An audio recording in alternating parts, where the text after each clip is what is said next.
본문 내용은 매우 유명한 본문입니다. 어쩌면 솔로몬의 이야기 중에 가장 유명한 일화로 전해지는 솔로몬의 재판 이야기입니다. 재판의 내용은 한 집에 사는 창기인 두 여인이 한 아이를 두고 서로 자기 아들이라고 주장하는 것을 해결하는 그런 이야기입니다. 두 여인은 각기 3일을 간격으로 두 아들을 낳았답니다. 근데 밤에 한 여인이 자면서 자기 아들을 눌러 죽이게 됐습니다. 그러자 그 여인은 죽은 자신의 아이와 다른 여인의 아이를 바꿔치기 합니다. 그리고 서로가 죽은 아들이 내 아들이고 죽은 아들은 내 아들이 아니고 살아있는 아들이 내 아들이다. 서로 이렇게 주장하는 게 이제 오늘 본문이죠. 그 두 여인의 다툼을 솔로몬이 다 듣고 나서 솔로몬이 칼을 가져오라고 했습니다. 그리고는 살아있는 이 아이를 둘로 나눠서 두 여인에게 주면 되지 않냐? 이렇게 말하죠. 그러자 아이의 진짜 어머니는 아이를 죽이지 말고 그냥 저 여자에게 주라고 말합니다. 그러나 자기 아이를 죽이고 아이를 바꿔치기 했던 그 여인은 그냥 내 아이도 저 사람의 아이도 되지 못하도록 차라리 죽여달라. 그게 더 공정하지 않냐? 이렇게 이제 이야기하는 게 오늘 본문입니다. 그래서 솔로몬이 그러면 죽이지 말라 그런 여자가 진짜 어머니다 이렇게 판결을 했다는 거죠. 어차피 내 거가 될 게 아니면 차라리 반으로 나눠서 내 것도 안 되고 저 사람 것도 안 되게 해달라는 게 지금 한국 사회 안에 이제 꽉 차 있는 정신인 것 같아서 아주 씁쓸하게 보이는 오늘 본문인데, 자, 오늘 본문 이 솔로몬의 재판은 하나님께서 솔로몬에게 주신 지혜가 어떠한가 하는 것을 당연히 이제 보여주시는 것이 맞습니다. 그런데 솔로몬의 재판과 하나님의 지혜를 연결할 때 우리가 조금 주의해야 되는 게 있습니다. 뭐냐면 하나님의 지혜라는 게 내 앞에 있는 모든 문제를 직접적으로 당장에 해결하는 방식으로 언제나 이어지는가라고 할 때 꼭 그렇지는 않다는 거죠. 그 말을 바꾸어서 말하면 우리 삶에 있어서 이해할 수 없는 일들이 일어났을 때 그게 다 하나님의 지혜가 우리에게 오지 않았기 때문인가? 하나님의 임재가 없기 때문에 생겨나는 문제고 해결하지 못하는 거 아니냐라고 질문할 수 없다는 겁니다. 하나님의 지혜가 우리 앞에 있는 모든 문제를 직접적으로 당장에 해결하는 방식으로 꼭 이어지는 건 아니다라는 겁니다.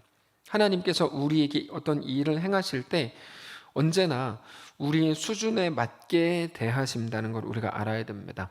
그러니까 어떤 때는 하나님께서 우리의 문제를 해결하시는 방식으로 일을 이루시기도 하지만 또 어떤 때는 그냥 두시는 방식으로 하나님의 응답이 오기도 한다는 거죠. 그러니까 내 문제가 해결되어서 그게 마치 하나님의 은혜가 나에게 임했다라고 100% 이렇게 말할 수도 없는 것이고, 반대로 여전히 내 문제가 길게 이어져고 있기 때문에 그러므로 하나님의 임재는 나에게 없다. 하나님의 은혜는 왜 임하지 않는가? 왜 하나님은 나에게 대해 나를 외면하는가? 라고 말할 수 없다는 겁니다. 하나님이 우리를 언제나 우리의 수준에 맞게 대하시기 때문이다 이겁니다. 그건 우리가 아이들을 대하는 것과 같습니다. 유치부 교사와 청소년부 교사가 완전히 같을 수는 없겠죠. 유치부 아이들은 예배 시간에 그냥 조용히 앉아만 있어도 칭찬받을 겁니다. 그 아이들 중에 제대로 찬양하는 아이는 하나도 없이 찬양 시간에 그냥 자기들끼리 막 뛰면서 소리만 지를지도 모르는데 그래도 그 아이들은 칭찬받겠죠. 영아부 아이들은 그냥 눈만 떠도 칭찬받을지도 몰라요. 근데 청소년부 아이들은 다릅니다. 얘는 찬양을 하고 말씀에 대해서 함께 토론을 하고 하나님께 대한 분명한 신앙 고백을 할 수 있어야 하겠죠. 그러니까 그 아이들의 수준에 따라서 요구되는 게 다른 것입니다. 당장 성경에서도 출애굽 당시에는 무조건적인 기적들을 보여주셨지만 광야 40년이 지나고 1세대 모세가 죽고 난 이후에 2세대 여호수아가 가나안에 들어갈 때는 그들에게 대한 하나님의 요구가 달라진 걸 우리가 볼 수 있었습니다. 호계를 가르실 때는 하나님께서 그냥 알아서 지팡이만 모세가 들면 하나님이 알아서 갈라지게 하셨지만, 당장 요단강을 가를 때는 언약궤를 맨 제사장들이 발을 담궈야 그때부터 이제 위에서부터 물이 말라서 멈추어서 서서히 요단강이 갈라지는 방식으로 하나님께서 행하셨죠. 그러니까 그들의 수준, 믿음에 따라서, 역사와 깊이에 따라서 하나님이 그들을 대하시는 것, 그들에게 대한 요구가 다 달라진다는 겁니다. 한국 교회도 마찬가지였습니다. 한국 기독교 초기였던 100년 전에는 놀라운 기적들로 시작했습니다. 이런 일도 일어나고 저런 일도 일어나고, 한국뿐 아니라 정말 많은, 거의 모든 전 세계에 퍼져 있는 기독교의 역사가 언제나 그렇게 갑니다. 처음에는 이적들, 기적들로 시작합니다. 그러나 일제시대와 한국전쟁을 지나면서 죽음의 위기 속에서도 하나님께 대한 신앙을 고백하게 하셨고, 지금은 더 깊은 신앙으로 자라나기를 요구하고 계시는 게 너무 당연한 겁니다. 그러니까 물론 그런 역사와 신앙의 깊이, 흐름 자체를 이해하지 못하는 사람들은 여전히 눈에 보이는 기적이 뭐 전부인 줄 알고 그거를 막 쫓아다니고 그거를 막 강조하지만, 하나님께서는 시대에 따라서, 사람에 따라서, 신앙의 깊이에 따라서 요구하시고 대하시는 방식이 사실 완전히 다르다는 걸 알아야 합니다. 그래서 하나님의 지혜라는 게 당장의 문제를 해결하는 방식으로 언제나 이어지는가? 그렇지 않다는 거죠. 그러니까 오늘 본문을 볼 때도 솔로몬이 이렇게 지혜로웠다, 하나님의 임재가 이렇게 있었다, 하나님의 은혜가 있었다. 근데 지금 예를 들어서 우리는 어떤 문제를 해결하지 못할 때 하나님의 지혜가 없기 때문이다. 이거는 말이 안 되는 내용이라는 겁니다. 네. 우리가 성경 인물들을 잘 알고 있습니다. 당장 요셉이라고 하면 요셉의 삶에서는 하나님께서 늘 동행하셨고, 그래서 성경은 늘 형통이라는 말을 쓰지만, 그러면 요셉에게는 아무런 문제가 항상 없었는가? 그렇지 않죠. 요셉은 형들에게 팔려서 보디발의 집으로 갔고, 거기에서도 누명을 쓰고 감옥에 갇히게 됩니다. 그러다가 총리가 되기도 합니다. 그렇게 요셉이 갔던 자리, 그의 정황은 계속 달라지지만 성경은 꾸준히 형통이라는 말을 쓰면서 결국 그 형통이라는 것, 하나님의 임재라는 게 상황이나 자리의 문제가 아니라 하나님의 함께하심의 영역이라는 것을 말씀하시는 거죠. 우리가 길을 가다가 넘어질 수 있습니다. 그거는 성령이 함께하시지 않았기 때문이 아닙니다. 우리가 사고가 나서 사고가 날 수 있습니다. 그건 하나님이 우리와 함께 하시지 않기 때문이 아니라는 거죠. 당장은 무릎이 약했을 수 있고, 혹은 돌부리에 걸려 넘어졌기 때문일 수도 있지만, 거기에서도 여전히 하나님이 나의 주인이고 나의 왕이신 것을 고백하는 게 우리에게 주어진 숙제인 것이죠. 우리가 소화 안 되고 체할 수 있습니다. 그것도 성령이 함께 하시지 않았기 때문이 아닙니다. 우리가 연애에 실패한 이유도 성령께서 함께 하시지 않았기 때문이라고 말할 수 없는 겁니다. 다만 그것보다 더 크신 하나님을 신뢰하고 인정하고 여전히 우리 믿음을 고백하는 것이 가장 중요한 숙제라는 거죠. 결국에 우리가 어디 있든지 거기에서 우리 믿음을 고백하는 것, 찬송가에 나오는 것처럼 그곳이 광야이든지 초막이든지 궁궐이든지 그곳이 하나님과 함께하는 곳이라면 그것이 나에게 천국입니다라고 고백하는 것, 그것이 우리에게 매일같이 요구된 삶의 방식이라는 겁니다. 다만 꼭 기억하셔야 되는 게 있는데, 여러분, 성령은 누군가가 말하는 것처럼 문제를 해결하는 어떤 능력이 아닙니다. 한국교회 안에 이상한 사람들이 이상한 말을 지어낸 게 바로 이 부분인데, 성령은 마치 문제를 해결하는 능력으로 생각하게 만들어버렸어요. 성령을 받아야 성령 마치 문제 해결을 위한 어떤 능력이 돼버렸어요. 그렇지 않습니다. 자, 물론 솔로몬의 재판을 보면 너무너무 지혜롭죠. 그래서 어렵고 곤란한 문제를 해결하는 능력인 것처럼 생각될 수도 있습니다. 그러나 오늘 본문을 더 깊이 묵상하면 오늘 본문이 우리에게 정말 말씀하시는 게 무엇인지 우리가 알게 되는데, 자, 잘 생각해 보시면 하나님의 지혜가 내 문제를 해결하고 곤란한 사건을 해결하는 능력의 수준이라면, 솔로몬이 기도해서 받았다고 하는 그 지혜라는 것 역시 솔로몬 자신을 위한 선물이 되어야 할 겁니다.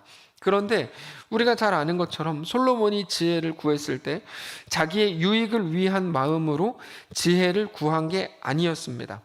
하나님의 백성들에게 하나님의 마음과 하나님의 지혜를 보여주는 것이었죠. 그러니까 자기 자신이 아니라 하나님을 위해서 지혜를 구했던 겁니다, 솔로몬은. 그리고 하나님의 크기의 지혜라고 하는 것, 그렇게 기도해서 얻은 지혜는 단순한 문제 해결 능력이나 세상에는 없는 것이고 단순한 문제 해결 능력이 아니라 세상에는 없는 것이고 어떤 인간의 능력으로도 만들어낼 수 없는 것이었습니다. 그리고 조금 더 깊이 생각해 보면 솔로몬이 오늘 본문에서 보여주는 이 지혜는 당연히 탁월하긴 하지만 사실 그 정도의 지혜는 여기저기서도 충분히 볼 수 있는 정도의 지혜입니다. 우리가 양심적으로 오늘 본문 읽었지만 여러분, 이 정도 지혜는 우리도 할 수 있는 거 아니에요. 조금만 생각해 보면 나도 할 수 있을 것 같아. 이렇게 생각할걸요 아마? 목사님이 다 보고 했으니까 그거 해지. 이렇게 생각하는데 아니요. 우리 이런 정도의 지혜는 우리도 할 수 있을지도 몰라요. 세상에는 현자들이 많습니다. 맹자, 공자, 노자 많습니다. 보통 자자로 끝나는 분들이 우리 교회도 미자가 있네. 근데 여러분, 보통 자자로 끝나는 분들이 지혜가 있으세요. 예. 근데 보통 어르신들에게는 거의 지혜가 있죠. 그 지혜는 하루아침에 배울 수 있는 게 아닙니다. 어떤 사람이 운전하고 가는데 옆에 탄 사람이 왜 자꾸만 이렇게 길이 막히냐고 불평해요. 근데 그 옆에 다른 사람은 마음이 편하네요. 왜냐면 많이 가본 길이거든요. 여기만 막히지 조금만 더 가면 안 막히는 거 알아요. 그럼 마음 편하죠. 이게 지혜거든요. 지혜? 그 길을 가본 사람은 아는 거죠. 편안할 수 있는 거예요. 근데 한 번도 안 가본 사람은 마음이 조마조마하니까 불평을 하죠. 여러분, 그런 정도의 지혜는 우리도 가질 수 있는 지혜라니까요. 조금 더 멀리 보는 게 세상의 지혜입니다.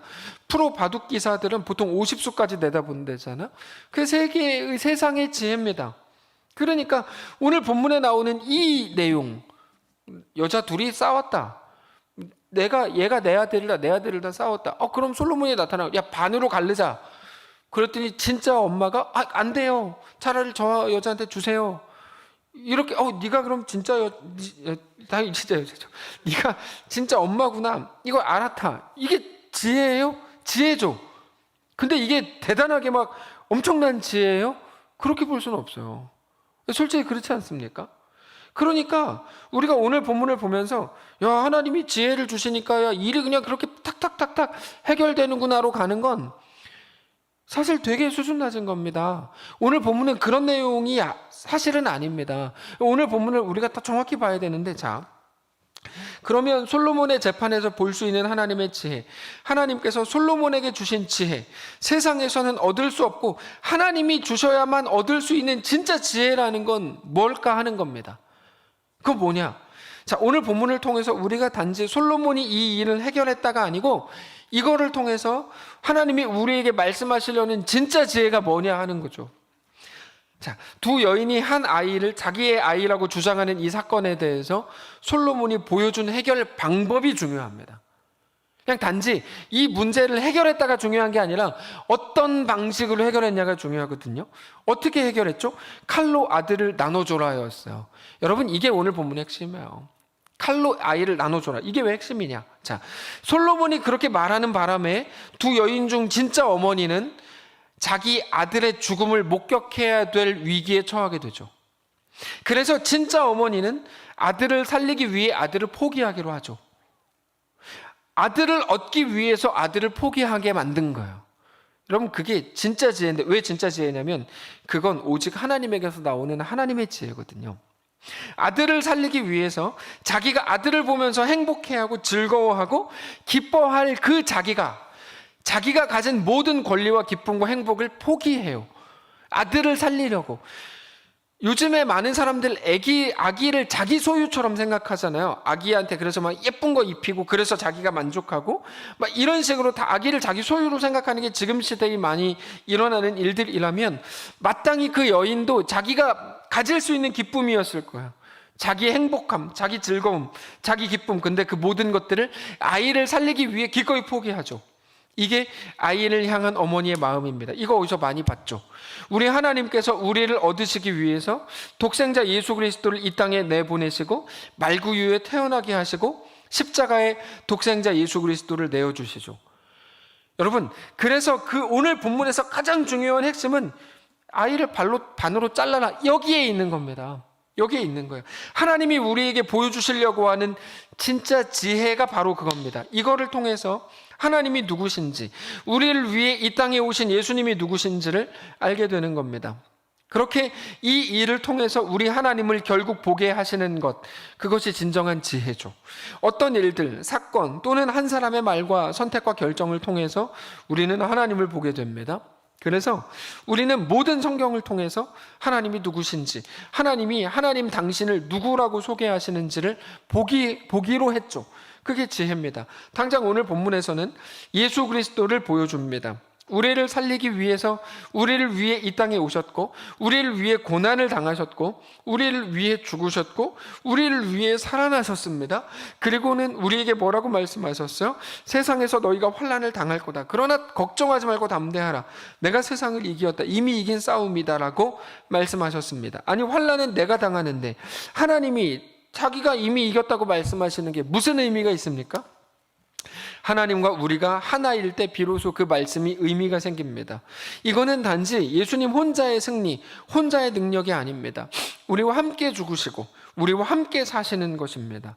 그리고 우리와 함께 하늘에 오르셔서 우리와 영원히 함께 사시는 거죠. 그 모든 시작이 우리를 살리고 우리와 영원히 함께 사시기 위해 함께 죽으신 겁니다. 그래서 오늘 본문 특별히 앞에 있는 구절을 보면 이렇게 돼 있어요.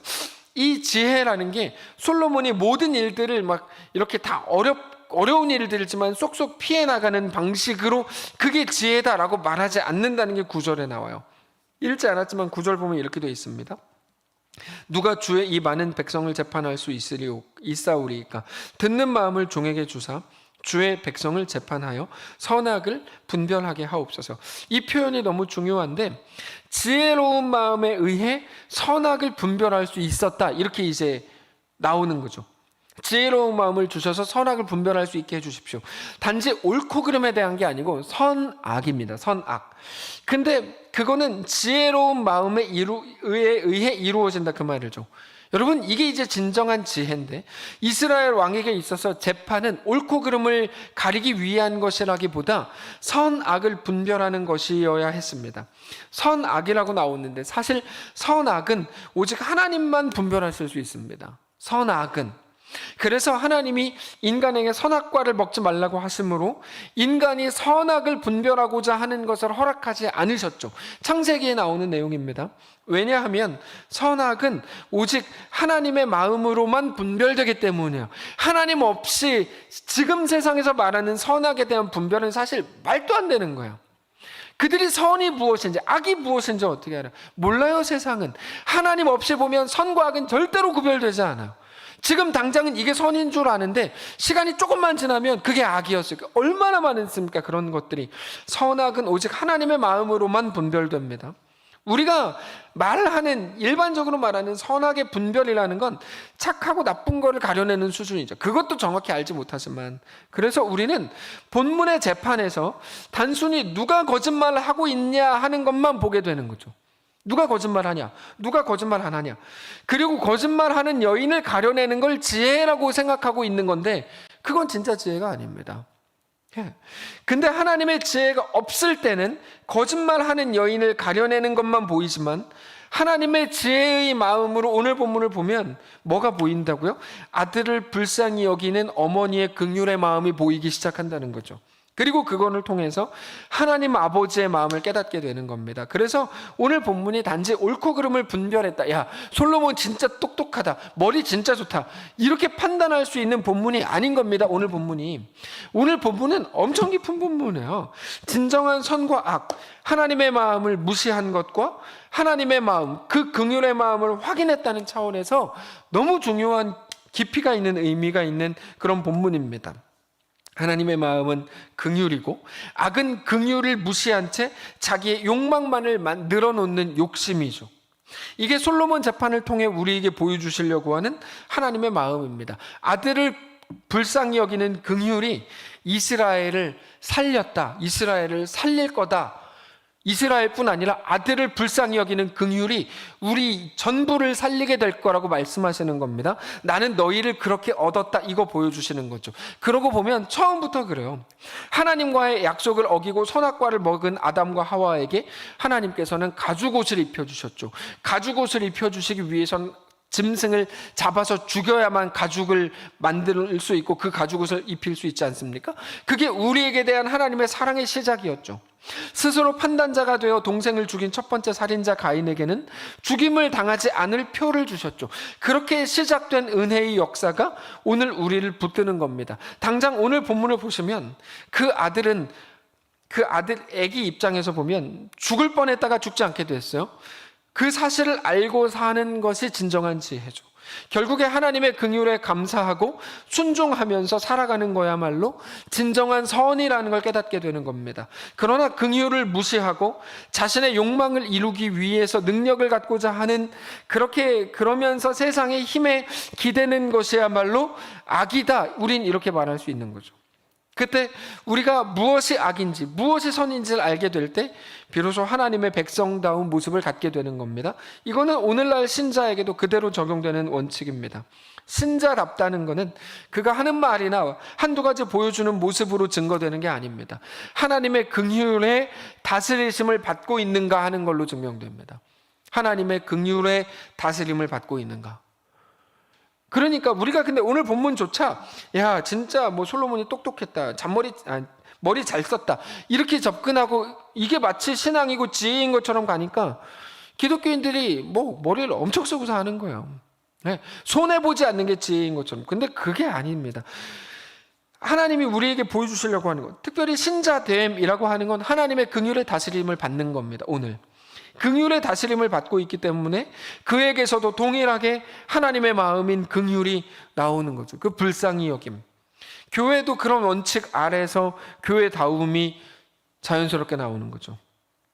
교회가 자꾸만 막 옳음을 주장하게 되고, 여러분 그 유치해도 한없이 유치한 교회죠.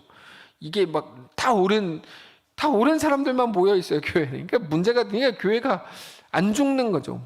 여러분 교회가 안 죽는 게 말이 됩니까? 교회가 십자가 밑에 있으면서, 십자가는 무덤 표시잖아요. 무덤 표시로 해놓은 그 십자가 밑에 교회를 세우시는 게 다 죽은 자들의 모임인데 나는 항상 옳은 소리를 해요. 정신 나간 거죠. 그게 어떻게 정상입니까? 정상이 아니죠. 교회는 하나님의 마음인 긍휼 아래에서만 교회다움이 회복됩니다. 교회가 하나님의 지혜, 즉 긍휼의 마음에 의해 다스림을 받고 있다면 교회에서 마땅히 긍휼이 보여야 됩니다. 여러분 불쌍히 여기시기 바랍니다. 누가 틀렸으니까 욕하는 거 그만하시고 긍휼히 여기십시오. 네. 그 긍휼을 갖게 되시길 바랍니다. 동정하자는 게 아닙니다. 불쌍히 여김, 안타까워하고 같이 울어주는 것. 틀린 사람에 대해서 제발 손가락질을 하지 마십시오.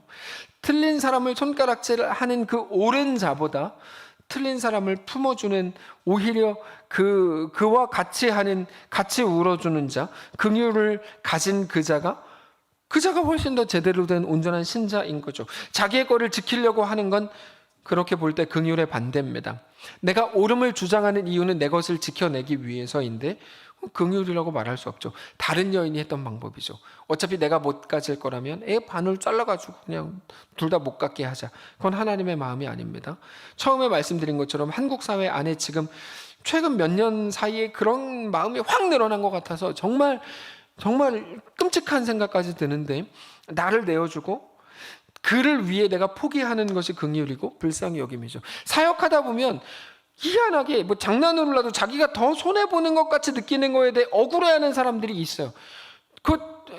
저는 하나 웃기지도 않고 그건 정말 너무 심각하고 위험하다고 생각이 돼요. 내가 더 많이 희생하는 거 당연한 거 아니에요? 그게 교회죠, 그게. 네. 예를 들면, 예를 들 것도 없는데 하여튼 그렇습니다. 결국에 솔로몬의 이 모습을 통해서 하나님이 세상에 보여진 겁니다. 여러분, 그게 오늘 본문의 핵심입니다. 솔로몬의 이 모습을 통해 우리가 확인했잖아요. 솔로몬 진짜 머리 좋다가 오늘 본문이 아니고 하나님이 누구신가가 분명히 드러나는 겁니다. 하나님이 이런 분이시구나. 하나님이.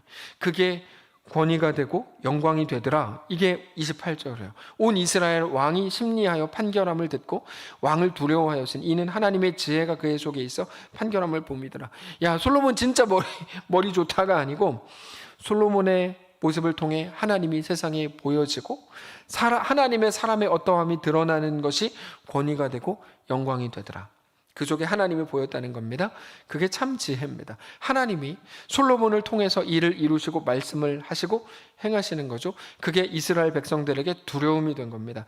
사실 그 표현이 앞부분에 나옵니다. 10절, 11절에 읽지 않았지만 지난주 본문에 이렇게 되어 있습니다. 솔로몬이 이것을 구하매 그 말씀이 주의 마음에 든지라 이에 하나님이 그에게 이르시되 너가 이것을 구하도다. 자기를 위하여 장수를 하기도 구하지 않고 부를 구하지도 않고 자기 원수의 생명을 멀하지도 않고 오직 송사를 듣고 분별하는 지혜를 구했다. 하나님은 솔로몬의 이 기도가 마음에 드셨죠. 그리고 하나님의 마음에 합한 자 솔로몬을 통해 일하셨고 말씀하셨습니다. 그게 솔로몬의 영적 권위가 됐죠. 자, 그러면 솔로몬이 지혜를 구한 것이 왜 하나님의 마음에 맞는 일이었는가? 이건 단순합니다. 솔로몬이 이스라엘을 자기 나라라고 여기지 않았다는 사실 때문에 하나님 마음에 들었습니다. 만약에 솔로몬이 이스라엘을 자기 나라라고 여겼다면, 그래서 내가 부국강병을 이루고 내가 뭐 대단하게 안정화를 시켜야 된다고 생각했다면 제일 먼저 나라를 위한 힘과 부를 구했겠죠. 이스라엘의 부와 힘은 곧 솔로몬의 부귀영화로 이루어질 것이었기 때문에 그거를 구했겠죠. 그러나 솔로몬은 이 나라가 자기 게 아니고 하나님의 것이라는 사실을 정확히 알고 있었습니다. 우리에게 이 마음이 필요합니다. 우리에게 있는 모든 것이 나의 것이 아니라 오직 하나님의 것이라고 정직히 알고 고백하는 것, 그것이 참 성도의 능력입니다. 그래서 사역을 감당할 때도 너무 욕심을 내면 안 됩니다. 이 욕심을 내지 말라는 게 적당히 하자는 말이 아니라 내가 모든 열매, 모든 결과를 내가 만들어내려고 하지 말아야 된다는 겁니다. 결과는 하나님이 만드시는 거죠. 우리는 하나님이 우리에게 말씀하신 거를 그냥 하면 될 뿐입니다. 하나님께서 하신다는 것을 깨달아 알아야 합니다. 그때 성도의 조급함이 사라지고 자유함이 회복이 되고 어떤 결과물이 아니라 하나님을 그저 뜨겁게 사랑하는 자가 되어 사역을 감당할 수 있게 되는 거죠. 그게 하나님이 우리에게 사역을 맡기신 하나님의 목적입니다. 우리 감당하는 자들이 하나님과의 깊은 사랑의 관계에 하나님을 향한 뜨거운 가슴을 소유하게 되는 겁니다. 그래서 우리 교회에 새로 오시는 분들에게 제가 꼭 말씀드리는 게 제발 2, 3년 동안 어떤 사역도 하지 말도록 제가 말씀드리죠. 오직 예배를 회복하십시오. 그렇게 말하는 이유가 일로서 들어가면 그거 아무 의미가 없거든요. 뭐 그거 할 필요도 없고 사실 의미도 없는 일이기 때문입니다. 자, 이 하나님의 온전한 마음을 우리가 회복해야 합니다. 하나님의 지혜, 하나님을 세상에 보여줄 수 있는 그 지혜를 갖게 되시기를 원합니다. 나의 것, 내 기득권, 내 권력과 내 욕심과 내 것을 지키려고 하는 것은 절대로 지혜가 아닙니다. 그러니까 오늘 본문을 완전히 잘못 보고 계셨던 겁니다. 오늘 본문을 어떻게 보셨어요? 머리 잘 써가지고 솔로몬이 가지고 있는 그것들을 가장 잘 지켜낸 거잖아요. 그게 오늘 본문이 절대 아닙니다. 오늘 본문 우리에게 그거를 보여주는 게 아닙니다. 오직 하나님의 마음을 알게 되시기를 바랍니다. 우리가 어떻게 살게 됐고 어떻게 생명을 얻었고 어떻게 하나님을 아버지라고 부르게 됐는지를 알고 기억하실 수 있기를 원합니다. 우리가 좋아하는 찬양 중에 하나님 아버지라는 찬양이 있습니다. 가사가 이렇습니다. 하나님 제겐 참 두려운 게 많습니다. 잘 모르는 것도 너무 많습니다. 부끄러운 일을 헤아릴 수도 없고 지치고 힘든 때에도 그때도 의연한 척 해야 할 때도 있습니다. 그래도 하나님 아버지, 하나님을 아버지라 부를 수 있어서 난 참 좋습니다. 오 나의 하나님 아버지, 하나님을 아버지라 부를 수 있어서 난 참 다행입니다. 오 나의 하나님 아버지, 하나님을 아버지라 부를 수 있어서 난 참 좋습니다. 너무 귀한 가사입니다. 정말 하나님이 우리의 아버지라서 얼마나 다행인지 모릅니다. 그 고백, 그 감격, 그 인정이 우리에게 늘 가득하시기를 원합니다. 그렇게 진정한 지혜로 우리에게 주어진 모든 순간을 하나님 앞에서 온전히 살아가는 성도들 되시기를 바랍니다. 찬양합시다. 하나님 제겐 참 두려운 게 많습니다. 그러나 하나님 아버지를 아버지라 부를 수 있어서 참 다행입니다. 하나님 제겐 참 두려운 게 많습니다. 잘 모르는 것도 너무 많습니다. 부끄러운 일은 헤아릴 수도 없고 지치고 힘든 때에도 그때도 척해야 할 때도 있습니다.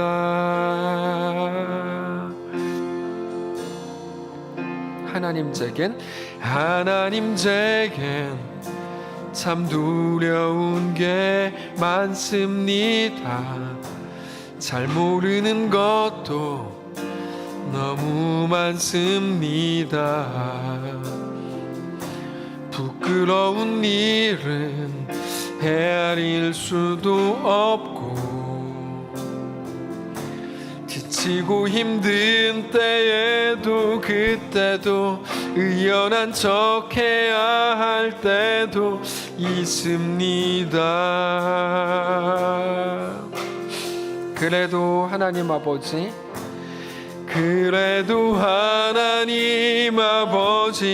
하나님을 아버지라 부를 수 있어서 난 참 좋습니다. 오 나의 하나님 아버지, 하나님을 아버지라 부를 수 있어서 난 참 다행입니다. 오 나의 하나님 아버지, 하나님을 아버지라 부를 수 있어서 난 참 좋습니다. 오 나의 하나님 아버지, 하나님을 아버지라 부를 수 있어서 난 참 좋습니다. 하나님, 그저 세상이 말하는 지혜, 옳음과 그름을 분별하는 정도? 아니면 그것도 안 된다 그러면 나에게 어떤 것이 더 유익이 되는지, 어떤 게 나에게 더 힘든지 그 정도 구분하는 게 전부인 줄 알았습니다. 오직 하나님께 속한 선과 악에 대해서는 흉내만 낼 뿐 우리는 아무것도 알지 못하는 자로 살았습니다. 하나님, 그런데 오늘 본문을 통해 계시하시고 보여주시는 하나님이 누구신지 다시 한번 잠깐이나마 짧게 얕게나마 생각할 수 있게 하시니 감사합니다. 그냥 한순간에 죽을 수밖에 없었던 그 아이가 우리들이었는데, 불타는 어머니의 마음, 그 마음이 불타는 듯하여, 그래서 그 마음을 따라 아니요, 내가 이 아이를 통해 행복감을 느끼고 그리고 또 기뻐하고 만족해하고 어쩌면 내 평생 동안 의지할 만한 아이이지만 내가 나에게 올 그 모든 유익을 포기하겠습니다. 이 아이를 살려주십시오. 그렇게 해서 너희가 살았다. 내가 내 아들 예수 그리스도를 이 땅에 보내어 너희가 살았다 라고 말씀하시는 하나님의 음성을 듣는 오늘의 말씀이기를 원합니다. 우리의 삶이 어떻게 시작됐는지, 무엇을 향해 가는지 알기를 원합니다.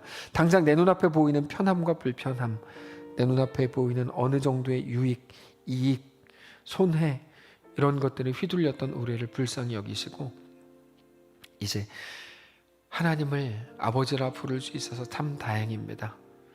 하나님이 내 아버지시라서 너무 좋습니다.